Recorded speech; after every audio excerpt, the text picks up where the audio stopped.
Question de Daron, un podcast Bubble soutenu par Heidi Kids.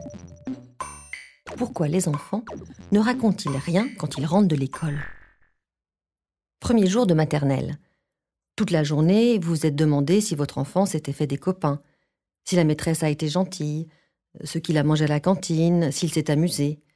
Bref, votre curiosité est au maximum et vous n'attendez qu'une chose, qu'il vous raconte par le menu le déroulement de sa journée. Et là, misère. Rien. À peine si, du bout des lèvres, votre écolier vous marmonne un zézoué. Et dans ce cas, estimez-vous heureuse. Car la plupart du temps, c'est plutôt un « je sais pas » qui vient clore la discussion. À croire que son cerveau est atteint d'un Alzheimer précoce. Que nenni. Si votre enfant est peu loquace, c'est à la fois parce qu'il ne peut pas, ne sait pas et ne veut pas parler. Explication. Premièrement, il ne peut pas car sa mémoire n'est pas assez structurée. Concentré sur le présent, il est déjà passé à autre chose. Le questionner sur ce qui lui est arrivé ce matin, c'est comme si je vous demandais ce que vous avez fait il y a 3 ans à 10 heures. Trou noir. Par ailleurs, son cerveau a tellement de nouvelles informations à intégrer qu'il fait le tri pour ne pas se retrouver saturé. Se souvenir qu'il a mangé du poisson pané, aucun intérêt. Deuxièmement, il ne sait pas forcément comment s'exprimer. La plupart des enfants ne sont pas encore suffisamment matures dans leur développement pour trouver les mots justes. Ils manquent de vocabulaire et ont donc du mal non seulement à raconter leur journée, mais également à accéder à ce qu'ils ont pu ressentir.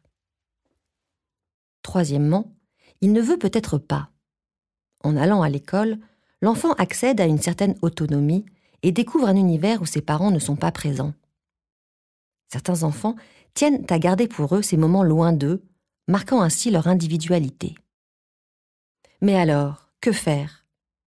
Déjà, ne point dramatiser.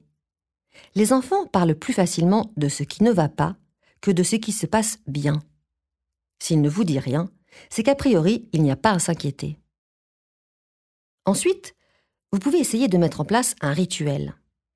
Choisissez toujours le même moment de la journée. À table, par exemple, ou au bord de son lit au moment du coucher.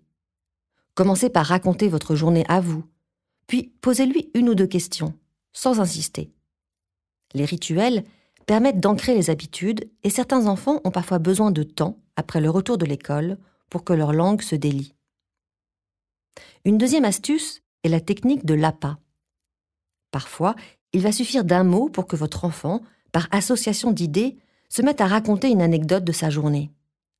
L'idéal est d'aller à la pêche aux infos pour trouver le point de départ qui va dérouler le fil. Consultez le menu du jour, regardez ses cahiers, interrogez la maîtresse, et avec cette matière première, tentez une approche. Une dernière astuce est de poser des questions précises. « Ta journée s'est bien passée ?» a fort peu de chances d'être efficace. Optez plutôt pour des questions ouvertes, auxquelles il ne peut répondre ni par oui ni par non, et reliées à un moment ou une action précise de la journée. Par exemple, à quoi as-tu joué à la récréation ? Qu'as-tu mangé pour le dessert ? Qu'as-tu dessiné dans ton cahier rouge ? Etc. Et si par miracle, vous avez un ou une pipelette à la maison, savourez. Vous ne mesurez pas votre chance. Question de daron ? Les darons, posez vos questions en envoyant un mail à podcast@bubblemag.fr. À bientôt.